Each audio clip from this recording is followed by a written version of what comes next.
संसद में जय श्री राम, ओवैसी का बाबरी जिंदाबाद। असदुद्दीन ओवैसी के लिए अयोध्या में मस्जिद थी और रहेगी। ओवैसी का बाबरी प्रेम 24 का पॉलिटिकल प्रेम। ऑल इंडिया मजलिस इत्तेहादुल मुस्लिमीन के चीफ असदुद्दीन ओवैसी ने शनिवार को लोकसभा में भावुक भाषण दिया। इस दौरान उन्होंने कहा कि अयोध्या में राम मंदिर स्थल पर बाबरी मस्जिद हमेशा मौजूद रहेगी। ओवैसी ने अपना संबोधन बाबरी मस्जिद जिंदाबाद के नारे के साथ समाप्त किया।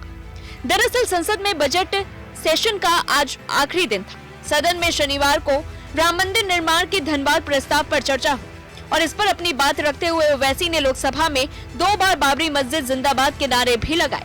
उन्होंने सवाल पूछा कि मोदी सरकार सिर्फ एक मजहब की सरकार है या पूरे देश के धर्मों को मानने वाली सरकार है। ओवैसी ने कहा कि मेरा ये मानना है कि मस्जिद अभी मौजूद है और उसी स्थान पर रहेगी जहां वह कभी हुआ करती थी। बाबरी मस्जिद थी, है और रहेगी। बाबरी मस्जिद जिंदाबाद, भारत जिंदाबाद और जय हिंद। उन्होंने अपने भाषण का वीडियो क्लिप एक्स अकाउंट पर भी पोस्ट किया। ओवैसी ने आरोप लगाया कि भाजपा सरकार ने यह धारणा पैदा की कि एक धर्म ने दूसरे पर विजय हासिल कर ली है। उन्होंने कहा, मैं यह पूछना चाहता हूं, क्या मोदी सरकार किसी विशेष समुदाय या धर्म की सरकार है या फिर यह पूरे देश की सरकार है? क्या भारत सरकार का भी कोई धर्म है? चलिए आपको सुनवाते हैं आखिर ओवैसी ने बीजेपी सरकार पर निशाना साधते हुए क्या कुछ कहा। सर, क्या मैं बाबर का स्पोक्स पर्सन हूँ? क्या मैं जिना का स्पोक्स पर्सन हूँ?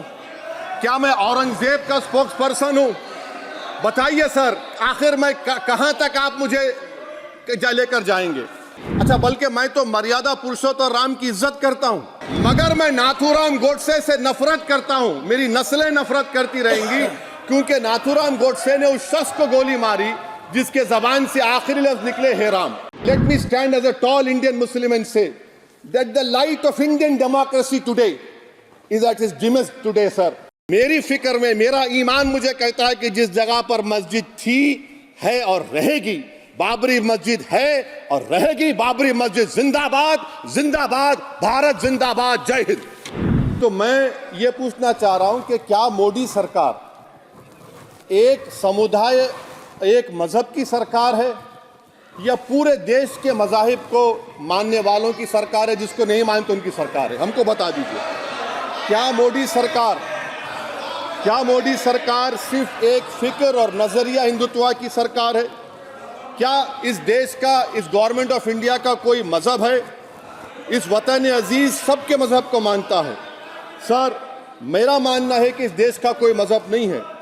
क्या ये सरकार 22 जनवरी का पैगाम देकर ये बताना चाहती है कि एक मजहब को दूसरे मजहब के मानने वालों पर गलबा और कामयाबी मिली? क्या आइन इसकी इजाजत देता है? क्या ये पैगाम आप जब ऐवान से दे रहे हैं तो 17 करोड़ मुसलमानों को आप क्या पैगाम दे रहे हैं, ये मैं आप पर छोड़ता हूं। सर, 49 में धोखा हुआ, 86 में धोखा हुआ, 92 में धोखा हुआ, 2019 और 22 में भी इस ऐवान के जरिए हमको धोखा दिया जा रहा है। और अफसोस के साथ कहना पड़ता है सर कि मुस्लिम अक़लियत को हमेशा ये कहा गया कि तुमको भारत के शहरी बरकरार रहने के लिए एक बहुत बड़ी कीमत तुमको चुकानी पड़ेगी और हम पर इल्ज़ाम लगा दिया गया। सर, क्या मैं बाबर का स्पोक्स पर्सन हूँ? क्या मैं जिना का स्पोक्स पर्सन हूँ? क्या मैं औरंगजेब का स्पोक्स पर्सन हूँ? बताइए सर, आखिर मैं कहां तक आप मुझे लेकर जाएंगे? दूसरी बात यह है सर, दूसरी बात यह है कि फिर 6 दिसंबर के बाद देश में फसाद हुआ, नौजवानों को टाडा में डाला गया जो बूढ़े होकर निकले। यकीनन आपकी सरकार नहीं थी, आपकी सरकार नहीं थी। अच्छा, बल्कि मैं तो मर्यादा पुरुषोत्तम राम की इज्जत करता हूं,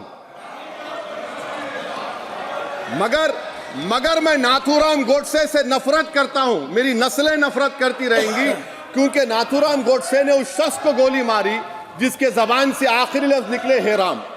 सर, छठी बात यह है कि 87 में मलियाना हाशिमपुरा हुआ, 83 में नेल्ली हुआ, 44 में जम्मू में नस्ल कशी हुई, 2022 में हल्दीवानी में कत्ल हुआ।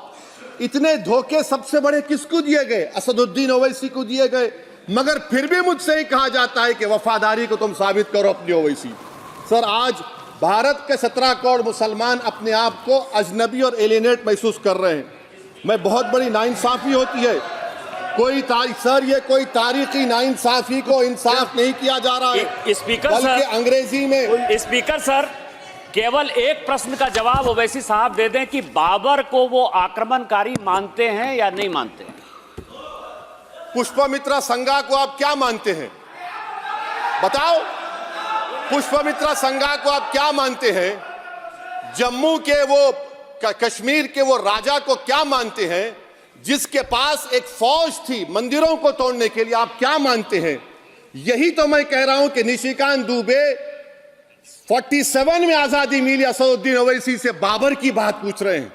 तुम गांधी की बात पूछते, तुम बोस की बात पूछते, तुम जलियांवाला बाग की बात पूछते, तुम काला पानी में जो मुसलमान शहीद हो गए उनकी बात पूछते, मगर बाबर की बात पूछी जाती है। तो सर, मैं आपको बता रहा था, खामखा डिस्टर्ब किए सर, मुझे मेरा वक्त ले लिए निशिकांत दुबे। सर, मैं आपसे कह रहा था, मोदी हुकूमत ये पैगाम दे रही है भारत के मुसलमानों को कि जान बचाना है या इंसाफ चाहते हो। मैं कह रहा हूं, मैं भीख नहीं मांगूंगा, मैं इस नंगी तासुब को कबूल नहीं करूंगा, मैं दूसरे दर्जे के शहरी के मौक़िफ़ को कबूल नहीं करूंगा, मैं अपनी शनाख्त को नहीं मिटने दूंगा। अब मैं झूठी और दिल फरेब बातों पर हरगिज भरोसा नहीं करूंगा। मैं वो काम नहीं करूंगा जो बीजेपी और नाम निहाद सेकुलर पार्टियां चाहती हैं। मैं वो काम करूंगा जो आपको पसंद नहीं है, संविधान के दायरे में रहकर। सर, कंक्लूजन में मैं आपको बताना चाहता हूं कि आज इस देश को किसकी जरूरत है? इस देश को अयोध्या में, तारीख शायद नहीं पढ़ते होंगे, मौलाना अमीर अली कौन थे, पुजारी बाबा रामचरण दास कौन थे? अयोध्या के पुजारी थे। दोनों ने मिलकर अंग्रेजों के खिलाफ जंग लड़ी थी और दोनों ने, अंग्रेजों ने इनको गिरफ्तार किया और एक पेड़ पर मौलाना अमीर अली को और पुजारी रामचरण दास को फांसी दे दी गई। देश को इनकी जरूरत है। देश को शंभू प्रसाद, अचन खां, ये राजा देवी बख्श सिंह के फौज में थे, अंग्रेजों से मुकाबला किया, मुसलमान की लाश को जला दिया गया और शंभू प्रसाद को दफना दिया गया। इस देश को यह जरूरत है, देश को बाबा मोदी की जरूरत नहीं है। आज भारत को अयोध्या के मौलाना अमीर अली और रामचरण दास, अचन खान, शंभू खान की जरूरत है। सर, मैं अभी सुन रहा था ये नाम निहाद सेकुलर पार्टियों के बयानात को। क्या होता है सर, आप, खत्म कर रहा हूं, क्या होता है सर, जब काजी साहब गवाहों को लेकर दुल्हन के पास जाते कि तुमको निकाह कबूल है, तो दुल्हन शर्मा के खामोश बैठ जाती। तो इनकी खामोशी रजामंदी की अलामत है। जी जी। तो सर, मैं खत्म करने से पहले ये बताना चाह रहा हूं कि जब वजीर आजम जवाब देंगे तो क्या वो भारत के 140 करोड़ जनता के लिए जवाब देंगे या फिर सिर्फ हिंदुत्व की फिक्र रखने वालों का जवाब? मैं खत्म कर जवाब देंगे।